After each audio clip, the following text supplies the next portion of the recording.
Bonjour, comment ça va? Alors aujourd'hui une vidéo très importante, on va résumer toute la conjugaison du français en une seule vidéo. Alors effectivement, j'ai fait une vidéo comme ça pour les pronoms français et on a résumé tous les pronoms français dans un tableau. C'est une vidéo qui a eu beaucoup de succès, vous l'aimez beaucoup, elle est très regardée et donc je me suis dit ce serait bien de faire la même chose pour tous les temps verbaux. Alors aujourd'hui, et c'est pas par hasard, sort notre pack verbes et conjugaison. Donc c'est un cours dans lequel j'explique toute la conjugaison du français et tous les verbes, tous les problèmes que vous avez avec les verbes, les temps verbaux. Donc voilà, profitez-en parce qu'il y a une offre évidemment pour la sortie de ce cours pendant 3 jours. Je vous laisse tous les liens sur la vidéo ou sous la vidéo. C'est vraiment un cours incroyable. Bon allez, on commence. Donc, je vais prendre tous les temps verbaux. On va voir des exemples et je vais expliquer leur utilisation, évidemment d'une manière générale, résumée.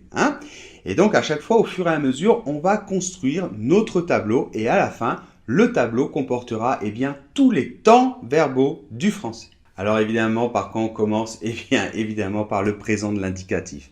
Alors ce présent de l'indicatif, il faut savoir d'abord que c'est le temps le plus utilisé de la langue française et de loin. Et donc il peut servir pour plusieurs choses. Alors évidemment, il peut servir pour dire qu'on est en train de faire quelque chose. C'est-à-dire si je dis par exemple « je chante ». C'est-à-dire que là, maintenant, à ce moment-là, je chante. Mais il sert aussi énormément à parler de choses générales qui sont tout le temps vraies. Par exemple, la Terre est ronde. Alors ensuite, quelque chose d'important, et peut-être que vous y aviez pas pensé, mais c'est très courant aussi, on utilise le présent même si on est dans le passé. Notamment quand on fait une biographie. Vous pouvez aller voir dans Wikipédia, il y a cette phrase « À peine né, Victor Hugo est le centre de l'attention ». Donc on voit que c'est du présent et pourtant évidemment c'est pas aujourd'hui. Victor Hugo n'est pas né aujourd'hui. Donc cela permet en fait de donner un côté un peu plus dynamique quand on est en train de raconter la vie d'une personne. Et vous ne le saviez peut-être pas, mais on utilise le présent très souvent pour parler du futur. Et là aussi c'est la même chose, ça donne quelque chose de plus dynamique. C'est surtout à l'oral, par exemple, je vais dire « demain ». Je pars en Espagne. Bien, alors avant de nous plonger dans les temps du passé, je voulais parler du présent progressif. Alors ça, c'est très important surtout de comprendre qu'en français, le présent progressif n'est pas très utilisé. Beaucoup moins qu'en anglais, d'accord? Et même moins que, par exemple, en espagnol. Donc, un exemple typique que je donne souvent à mes élèves, c'est par exemple si vous dites « il pleut », en français, vous allez utiliser le présent de l'indicatif. On ne peut pas dire « il est en train de pleuvoir ». Enfin, c'est bizarre. Alors, quand est-ce qu'on va utiliser le présent progressif? Par exemple, si quelqu'un me parle et je dis « chut, je suis en train de parler au téléphone ». Pour vraiment montrer qu'on est en train de faire quelque chose et que tu es en train de me déranger parce que tu me parles en même temps. Voilà, donc on va commencer à construire notre tableau. Et donc là, il y a les deux premières colonnes avec le présent et le présent progressif qui résument ce que je viens de dire. Allez, on commence avec un temps du passé qui est un petit peu utilisé. C'est un pseudo-temps verbal en fait. C'est le passé récent. Alors par exemple, je viens de terminer mes devoirs. Alors on l'utilise tout simplement pour quelque chose qui vient juste d'arriver. Allez, maintenant on va voir le temps roi du passé en français, c'est-à-dire le passé composé. Alors, le passé composé, c'est donc un temps composé, on le construit avec un auxiliaire et un participe passé. Je ne vais pas rentrer dans ces détails maintenant, mais ce qu'il faut savoir, c'est qu'on l'utilise pour une action qui est en général assez ponctuelle dans le temps, qui ne dure pas très longtemps ou qui est bien définie. Et c'est généralement une action et l'action principale. Alors, par exemple, je vais dire « je me suis levé à 11 heures ». Et maintenant, tout de suite, on va voir l'imparfait qui est le deuxième temps roi du passé en français. Alors l'imparfait, on va l'utiliser en fait quand on décrit quelque chose dans le passé, plutôt pour justement la description. D'accord? Quand on parle du décor en fait. Et donc cette fois-ci, ce n'est pas quelque chose qui est bien défini dans le temps. Alors le mieux, c'est de voir un exemple qui comprend les deux temps verbaux, imparfait et passé composé.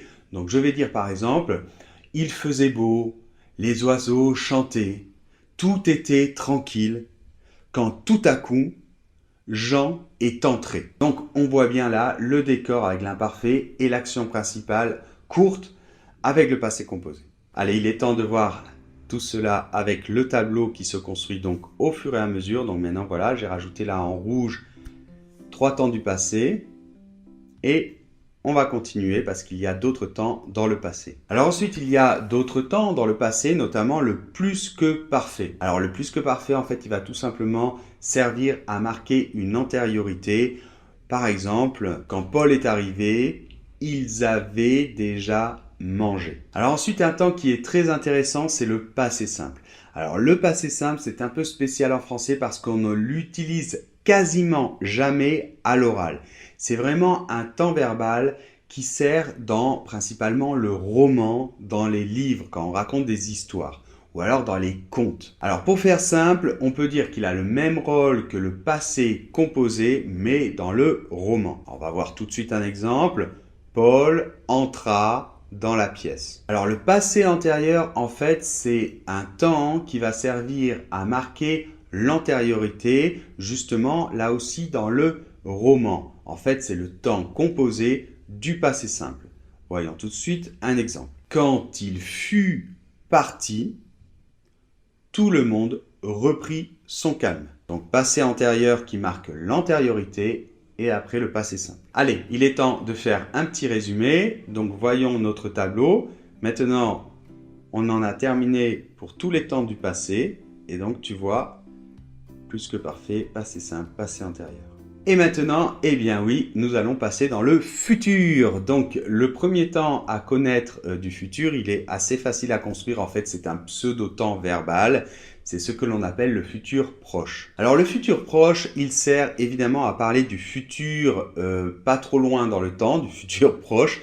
Mais en fait, on l'utilise énormément à l'oral et il a de plus en plus tendance à remplacer le futur de l'indicatif, surtout à l'oral, parce qu'il est plus dynamique et donc on l'utilise de plus en plus, même pour des événements qui souvent sont éloignés dans le temps. Mais en général, il s'agit d'événements qui ont beaucoup à voir avec le moment présent et des événements qui sont assez sûrs, assez probables, c'est probable qu'ils se réalisent. Comme par exemple, je sais pas, un plan pour les vacances. Alors, voyons tout de suite un exemple. Et tu sais que je vais déménager à Toulouse bientôt. Et donc, évidemment, maintenant, on va voir le futur de l'indicatif qu'on utilise tout de même encore. Et on va l'utiliser, évidemment, pour des choses un petit peu plus lointaines dans le temps et un petit peu moins sûres.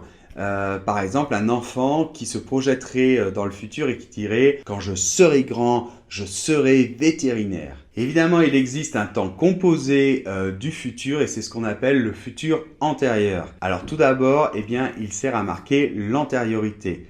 Par exemple, « Il arrivera quand nous aurons terminé ». Il peut servir aussi pour décrire une action qui sera achevée. Allez, il est temps de voir à nouveau notre tableau qui se construit petit à petit et maintenant tu vois qu'on a les 3 colonnes du futur. Et maintenant on va passer à un autre mode verbal, bien que, et ça c'est très intéressant, maintenant on considère que le conditionnel, donc on le considère très souvent dans l'indicatif. Mais bon, traditionnellement, on séparait et on considérait que le conditionnel était un mode à part. Alors, tout d'abord, le conditionnel présent, on l'utilise très souvent pour parler d'un fait qui n'est pas certifié, qui n'est pas sûr. Donc, par exemple, on l'utilise très souvent pour la météo. Il y aurait des risques d'orage dans le sud de la France. Mais une autre utilisation très courante, c'est pour la politesse. Quand on est poli, on ne dit pas « je veux ça », on dit « je voudrais cela ». Et quand on entre dans un magasin, on dit par exemple « vous pourriez me donner ceci s'il vous plaît » ou « je voudrais cela s'il vous plaît », etc. Et un autre rôle très important du conditionnel présent, c'est dans l'hypothèse. Par exemple, si j'avais de l'argent, j'irais à Paris.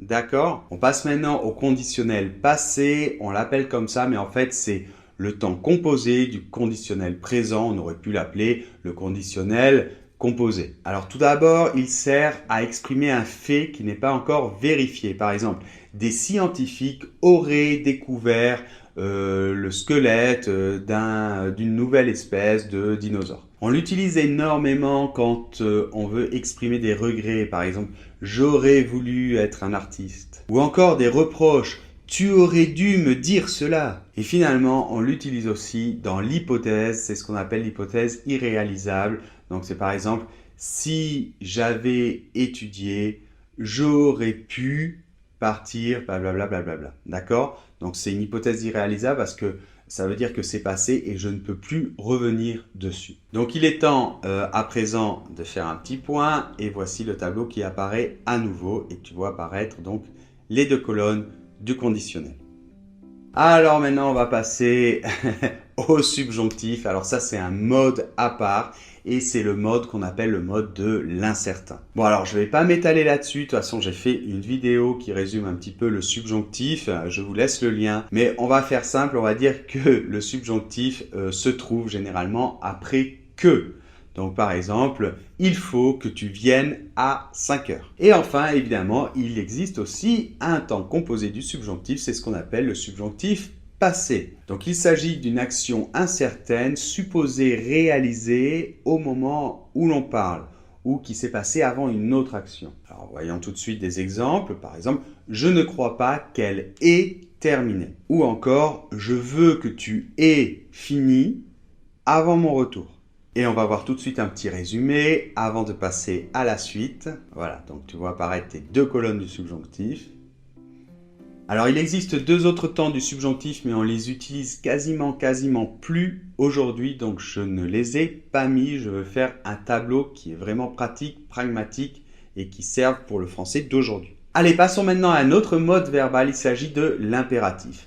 Alors, grosso modo, l'impératif, on l'utilise soit pour donner des ordres, soit pour donner des conseils. Alors, voyons tout de suite un exemple. Taisez-vous! Ou alors, pour un conseil ou une indication, par exemple, quand on indique le chemin à quelqu'un, on peut utiliser l'impératif. Par exemple, prenez la deuxième à droite, puis tournez à gauche. Allez, maintenant, on passe encore une fois à un autre mode. Il s'agit du gérondif, qui est quand même assez utilisé en français. Alors, le gérondif, en fait, il sert à exprimer un complément circonstanciel. Alors ça peut être souvent un complément circonstanciel de manière, mais on peut aussi considérer qu'il sert à marquer la simultanéité de deux actions.